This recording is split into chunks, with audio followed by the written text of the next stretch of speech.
जगन्नाथ अभिप दास unique world को स्वागत। यही वीडियो रे आपण माने देखिबे अष्टम श्रेणी रो भूगोल प्रोजेक्ट जहाँकि एनुअल एग्जाम पई रहिछि। आशा करूछि वीडियोटी निश्चय भाबे आपण मान पई हेल्पफुल हेबो। तो चलंतु विलंब न करी आरंभ करिबा। देखंतु एक नंबर प्रोजेक्ट टी रहिछि जल चक्रर एक मॉडल प्रस्तुत करी एहार प्रक्रिया को वर्णना कर। एहार शिक्षण फलाफल अछि 807। समस्त अंचलर विकास पाई प्राकृतिक संबल यथा जल मृत्तिका जंगल आदिर न्यायोचित व्यवहार यथार्थता प्रतिपादन करिवो। सांग माने एहार सूचकटी को आमे देखि नेबा। भूगोलर टोटाल 6टी प्रोजेक्ट देइछि। एही प्रोजेक्ट एही प्रोजेक्ट मानक मध्यरु आपण जे कोनोसी प्रोजेक्ट करंतु ना काहेकि ताहार मूल्यांकनर सूचक सेम रहिबो एवं नंबर गुडी को एबे देखिबा। मूल्यांकन सूचक एवं नंबर गुडी को एबे देखिबा। देखंतु ये रहिला सूचक एठी रहिला नंबर। जदि निर्धारित समय मध्यरे प्रकल्प कार्य संपादन करिसंती पिला माने तो 4 मार्क देबा। प्रकल्प कार्य को परिष्कार भाबरे करिथिले 3 मार्क देबा। प्रकल्पटी को स्पष्ट भाबे वर्णना करुथिले 3 मार्क देबा। प्रकल्प संपर्कित प्रश्नर उत्तर देउथिले 3 मार्क देबा। प्रकल्प कार्य को दैनंदिन जीवन सह संयोग कले 2 मार्क देबा। तेडु मोट रहिछि 15 नंबर। एबे आमे देखिबा प्रथम प्रोजेक्ट टी किपरि करिबा। देखंतु प्रोजेक्ट टी स्टार्ट करिबा पूर्वरु प्रथमे प्रकल्पर कवर पेज टी एही परि भाबरे डिजाइन करिवे। एठी रहिबो आमर आपण माने देखि पारुछंती एही पेज रे पिलांक नाम विद्यालयर नाम श्रेणी रोल नंबर प्रकल्पर नाम एवं दाखल करिवार तारीख मध्य लेखिबे। देखंतु प्रथमे कहिछि प्रकल्पर मॉडल टी प्रस्तुत कर। एठी पिला माने ड्राइंग शीट रे एही पेपर टी को करिसंती। ड्राइंग शीट रे करिके आपण माने कार्डबोर्ड रे याकू लगेई पारिबे बा कार्डबोर्ड रे यार मॉडल मध्य प्रस्तुत करि पारिबे। एबे देखिबा यार वर्णना। देखंतु प्रस्तावना जल पृथ्वी रे जीवनर मूल आधार। पृथ्वी रे जल एक चक्र आकार रे प्रक्रिया रे घूरिता है। एही निरंतर प्रक्रिया को जल चक्र कहा जाए। एबे देखंतु जल चक्र कौन? समुद्र नदी ह्रद झरणा इत्यादिर जल बाष्प होई आकाश को उठे मेघ हुए वर्षा होई पुणी पृथ्वी को फेरी आसे। एही संपूर्ण प्रक्रिया को जल चक्र कहा जाए। तापरे जल चक्रर प्रमुख पर्याय देखंतु प्रथम पर्यायटी रहिला बाष्पीभवन जहाको इभापोरेशन कहा जाए। सूर्यर तापरे नदी समुद्र ह्रद और पोखरीर जल बाष्प होई आकाश को जाए। तापरे 2 नंबर हला घनन जहाको कि कंडेनसेशन कहा जाए। जल बाष्प ठंडा होई छोट छोट जल कणारे परिणत होई मेघ गठन करे। तापरे आसिला वर्षा जहाको कहा जाए प्रिसिपिटेशन। मेघ भारी हेले वर्षा बा शीतल अंचल रे हिमपात भाबे पृथ्वी को झरे। तापरे आसिला संग्रह वर्षार जल नदी ह्रद समुद्र और भूगर्भ रे संग्रह हुए। एहीपरि भाबरे आपण माने देखुथिले संपूर्ण जल चक्रर प्रोजेक्ट टी। ये थिला 1 नंबर प्रोजेक्ट एवं सूचकटी मु आगरु कहि रखिछि। एबे देखिबा 2 नंबर प्रोजेक्ट कोन रहिछि। एबे देखंतु 2 नंबर प्रोजेक्ट टी रहिछि तुम अंचल रे देखा जाउथबा पशु और पक्षी मानकर नाम लेख। तुमको भल लागुथिबा 5टी पशु पक्षीक नाम को सारणी रे लेख। अभिज्ञ तथा गुरुजन मानकु पचारि एबे प्राय आउ देखा जाउ नथिबा बा जहाको कि विलुप्त कहा जाए तार 2-3टी पक्षीक संपर्क रे लेख और सेमानक विलुप्त हेबार कारण दर्शाओ। शिक्षण फलाफल अछि 807। समस्त अंचलर विकास पाई प्राकृतिक संबल यथा जल जंगल आदिर न्यायोचित व्यवहारर यथार्थता प्रतिपादन करिवो। एठी आपण मानकु मु देखैथिली सूचक। आपण माने ठीक एही सूचक आधार रे ही पिला मानकु मार्किंग करिवे। प्रोजेक्ट टी 15 मार्क रहिबो एवं आपण मानकु भूगोल पाई मध्य 2टी प्रोजेक्ट दबार अछि। तो चलंतु एबे देखिबा प्रोजेक्ट टी किपरि हेबा उचित। एबे देखंतु प्रकल्पटीर कवर पेज। आपण मानकु प्रथमे कवर पेज रे आपण शिक्षार्थी नाम श्रेणी रोल नंबर विषय रोल नंबर विद्यालयर नाम प्रकल्पर नाम एहीपरि भाबरे लेखिबाकू पड़िबो। तापरे देखंतु आम अंचल रे देखा जाउथबा पशु पक्षींकर नाम लेखिबाकू से कहिछि। देखंतु एठी रहिला पशु मानकर नाम एठी पक्षी मानकर नाम कुकुर मांकड़ गाई महिषी बिलेई छेली मेंढा गध घुसुरी नेउल षंढ बलद। ଏବେ ଦେଖନ୍ତୁ ପକ୍ଷୀମାନଙ୍କ ନାମ କାଉ, ପାରା, ବଗ, ଚିଲ, ଶାରୀ, କୋଇଲି, ପେଚା, ପାଣିକୁଆ, ଘରଚଟିଆ, କାଠହଣା, ମାଛରଙ୍ଗା। ତାପରେ ସିଏ କହିଛି ମୋତେ ଭଲ ଲାଗୁଥିବା 5ଟି ପଶୁପକ୍ଷୀଙ୍କ ନାମ ଲେଖ କହିଛି। ତ ଆପଣମାନଙ୍କୁ ଯେଉଁ 5ଟି ପଶୁପକ୍ଷୀଙ୍କ ନାମ ଭଲ ଲାଗୁଛି ଆପଣମାନେ ଲେଖିପାରିବେ। କୁକୁର, ଗାଈ, ବିଲେଇ, ଗଧ, ଛେଳି, ଏପଟେ ରହିଲା 5ଟି। ସେହିପରି ପକ୍ଷୀମାନଙ୍କ ନାମ ମଧ୍ୟ ଲେଖିପାରିବେ ପାରା, ବଗ, ଶାରୀ, ତାପରେ କୋଇଲି, ଘରଚଟିଆ ଇତ୍ୟାଦି। ତାପରେ ଦେଖନ୍ତୁ ସିଏ ପଚାରିଛି ବିଲୁପ୍ତ ହୋଇଯାଉଥିବା 3ଟି ପକ୍ଷୀର ନାମ ବଡ଼ ଲୋକମାନଙ୍କୁ ପଚାରି ବୁଝିବାକୁ କହିଛି। ସେହି ପକ୍ଷୀମାନଙ୍କ ନାମ ହେଲା ଶାଗୁଣା, ଘରଚଟିଆ, ଶୁଆ। ଦେଖନ୍ତୁ ଶାଗୁଣା ବିଷୟରେ ଏହା ପରିବେଶକୁ ସଫା ରଖେ, ଏହା ମୃତ ଜୀବ ଖାଇ ରୋଗ ପ୍ରସାରଣ କମାଇଥାଏ, ତେଣୁ ଏହାକୁ ପରିଷ୍କାରକ ପକ୍ଷୀ କୁହାଯାଏ। ତାପରେ ଶାଗୁଣା ବିଲୁପ୍ତ ହେବାର କାରଣ କ'ଣ ଦେଖନ୍ତୁ। ପଶୁମାନଙ୍କୁ ଦିଆଯାଇଥିବା ଡାଇକ୍ଲୋଫେନାକ୍ ନାମକ ଔଷଧ ଖାଇଥିବା ପଶୁର ଶବ ଖାଇଲେ ଶାଗୁଣାର ମୃତ୍ୟୁ ହୁଏ। ବିଦ୍ୟୁତ୍ ତାର ସଂସ୍ପର୍ଶରେ ଆସିଲେ ସିଏ ମୃତ୍ୟୁବରଣ କରେ। ମୃତ ଲୋକ ଏବଂ ପଶୁମାନଙ୍କୁ ପୋତିବା ପୋଡ଼ିବାରୁ ଶାଗୁଣାଙ୍କର ଖାଦ୍ୟ କମିଯାଏ, ତେଣୁ ଶାଗୁଣା ବିଲୁପ୍ତ ହୋଇଯାଉଛି। ଏବେ ଦେଖନ୍ତୁ ଘରଚଟିଆ। ଘରଚଟିଆ ଏକ ଛୋଟ ପକ୍ଷୀ। ଘରଚଟିଆ ଧାନ, ଗହମ, ଛୋଟ ଛୋଟ କୀଟପତଙ୍ଗ ଖାଏ। ଏହା ପରିବେଶ ପାଇଁ ଉପକାରୀ ପକ୍ଷୀ ଅଟେ। ଏହା ଘରେ ବସା ବାନ୍ଧେ। ଦେଖନ୍ତୁ ଘରଚଟିଆ ବିଲୁପ୍ତ ହେବାର କାରଣ କ'ଣ ରହିଛି। ସିମେଣ୍ଟ, କଂକ୍ରିଟ ଘର ହେବାରୁ ଏହାର ବସା ବନାଇବା ପାଇଁ ସ୍ଥାନ କମିଯାଏ। କୀଟନାଶକ ଔଷଧ ବ୍ୟବହାର କରିବାରୁ ଘରଚଟିଆଙ୍କର ଖାଦ୍ୟ ହ୍ରାସ ପାଉଛି। ମୋବାଇଲ ଟାୱାରର ତରଙ୍ଗ ଏବଂ ପରିବେଶ ପ୍ରଦୂଷଣ ମଧ୍ୟ ଏହାକୁ କ୍ଷତି କରେ। ଗଛ କଟା ଓ ପାଣିର ଅଭାବ ମଧ୍ୟ ଏହାର ବିଲୁପ୍ତ ହେବାର କାରଣ। ତାପରେ ଆଉ ଗୋଟିଏ ପକ୍ଷୀ ହେଲା ଶୁଆ। ଶୁଆ ଏକ ସୁନ୍ଦର ଓ ଛୋଟ ପକ୍ଷୀ। ଏହା ଫଳ, ଧାନ, ବୀଜ, ଶାଗ ସବୁଜି ଖାଏ। ଏହା ଏକ ବୁଦ୍ଧିମାନ ପକ୍ଷୀ। ଏହା ବୀଜ ପ୍ରସାର କରି ଗଛ ବଢ଼ିବାରେ ସାହାଯ୍ୟ କରେ।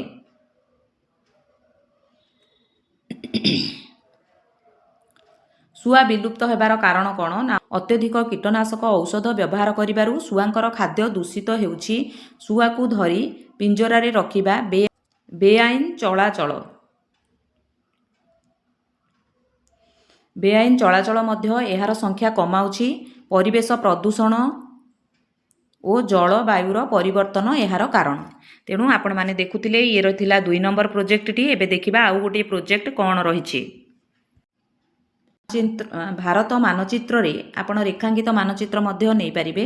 ଅଧିକ ଧାନ, ଗହମ ଉତ୍ପାଦନ କରୁଥିବା ରାଜ୍ୟଗୁଡ଼ିକୁ ଚିହ୍ନଟ କର ଓ ଉତ୍ପାଦନ ଅନୁସାରେ ସାରଣୀରେ ଲେଖ। ଶିକ୍ଷଣ ଫଳାଫଳ ଅଛି 808। କେତେଗୁଡ଼ିଏ ଦେଶ କାହିଁକି ଏହି ମୁଖ୍ୟ ଫସଲ ଯଥା ଗହମ, ଧାନ, ତୁଳା, ଝୋଟ ଆଦିର ଉତ୍ପାଦନ ପାଇଁ ପ୍ରସିଦ୍ଧି ଲାଭ କରିଛନ୍ତି, ଏହାର କାରଣ ବିଶ୍ଳେଷଣ କରିବା ସହ ଏହି ଦେଶଗୁଡ଼ିକୁ ପୃଥିବୀ ମାନଚିତ୍ରରେ ଚିହ୍ନଟ କରିବା। ଦେଖନ୍ତୁ କିପରି ତାଲିକା କରିବେ। ଏପଟେ ରହିବ ଅଧିକ ଧାନ ଉତ୍ପାଦିତ ହେଉଥିବା ରାଜ୍ୟ, ଏପଟେ ରହିବ ଅଧିକ ଗହମ ଉତ୍ପାଦିତ ହେଉଥିବା ରାଜ୍ୟ। ସାଙ୍ଗମାନେ ମୁଁ ଆପଣମାନଙ୍କ ପାଇଁ ଭୂଗୋଳର 3ଟି ପ୍ରୋଜେକ୍ଟ ଆଣିଛି। 6ଟି ପ୍ରୋଜେକ୍ଟ ଦେଇଛି। ଆପଣ ସେହି 3ଟି ମଧ୍ୟରୁ ଯେଉଁ 2ଟି ପ୍ରୋଜେକ୍ଟ କରିଲେ ମଧ୍ୟ ଚଳିବ। ଏହି ପ୍ରୋଜେକ୍ଟଟି ମୁଁ ଆପଣମାନଙ୍କ ପାଇଁ ଆଣିପାରିନି, ସେଥିପାଇଁ ଦୁଃଖିତ। ଏବେ ଦେଖନ୍ତୁ 4 ନମ୍ବର ପ୍ରୋଜେକ୍ଟ। ପୂର୍ବେ କୃଷିକାର୍ଯ୍ୟ ହେଉଥିବା ଯନ୍ତ୍ରପାତି ଓ ବର୍ତ୍ତମାନ କୃଷିକାର୍ଯ୍ୟ ହେଉଥିବା ଯନ୍ତ୍ରପାତି ସମ୍ପର୍କରେ ତୁମ ଅଞ୍ଚଳର ଚାଷୀ ଓ ଅଭିଜ୍ଞ ଲୋକଙ୍କୁ ପଚାରି ବୁଝ।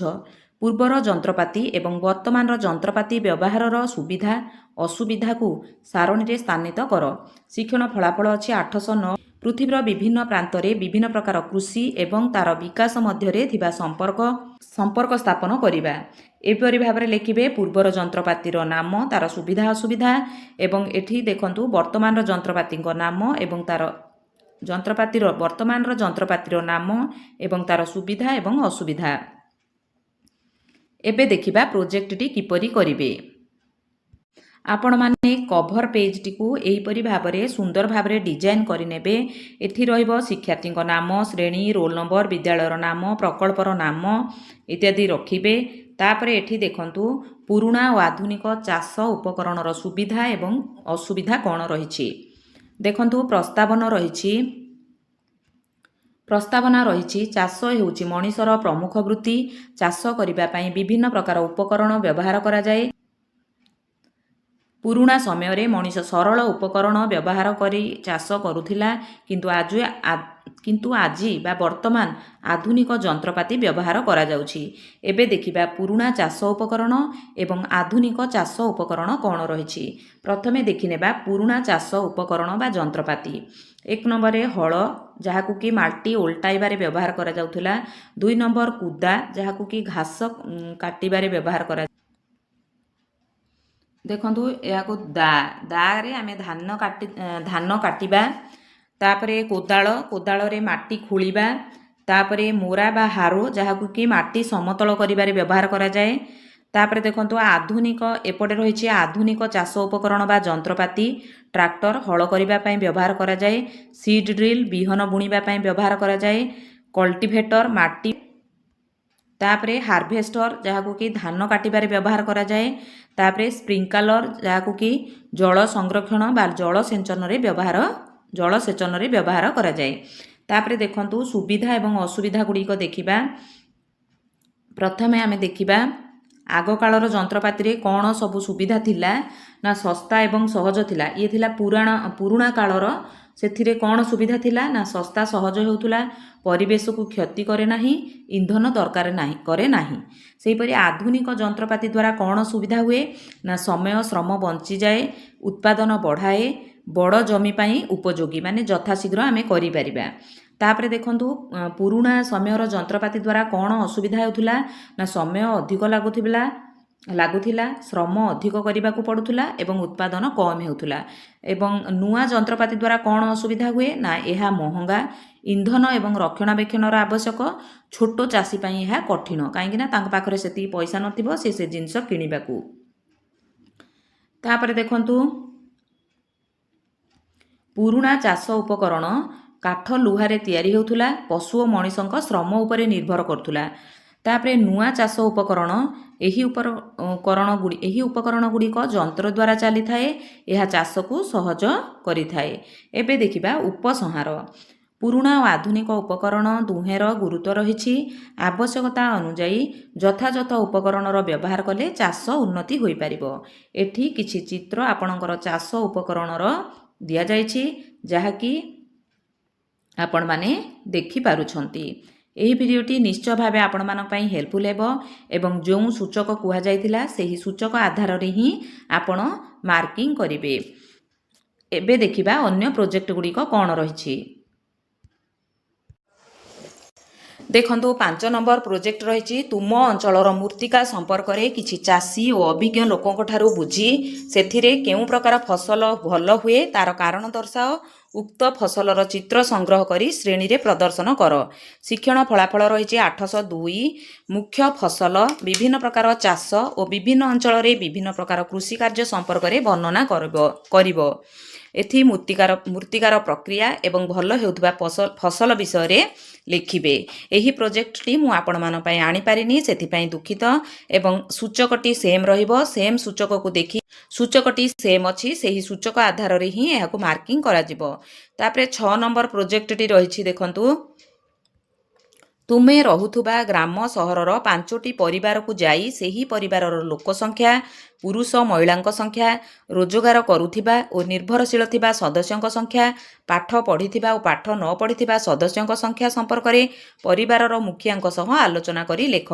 ତୁମର ତଥ୍ୟ ଓ ସାଙ୍ଗର ତଥ୍ୟକୁ ଦଳରେ ଆଲୋଚନା କର। ଶିକ୍ଷଣ ଫଳାଫଳ ରହିଛି 803।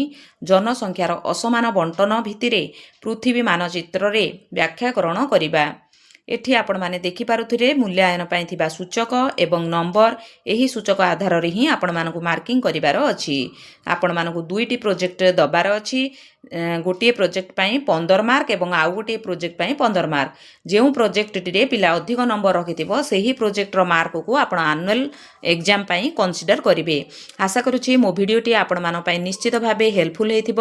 ଯଦି ମୋ ଭିଡ଼ିଓଟି ଆପଣମାନଙ୍କୁ ଭଲ ଲାଗିଥାଏ ଭିଡ଼ିଓକୁ ଲାଇକ୍ କରିବେ, ସେୟାର କରିବେ, ମତାମତ କମେଣ୍ଟ ମାଧ୍ୟମରେ ଦେବେ। ଯେଉଁ ବନ୍ଧୁମାନେ ମୋ ଚ୍ୟାନେଲରେ ନୂଆ ଅଛନ୍ତି ନିଶ୍ଚୟ ଭାବେ ସବସ୍କ୍ରାଇବ୍ କରିବାକୁ ଅନୁରୋଧ। ରହୁଛି, ଧନ୍ୟବାଦ। ଜୟ ଜଗନ୍ନାଥ।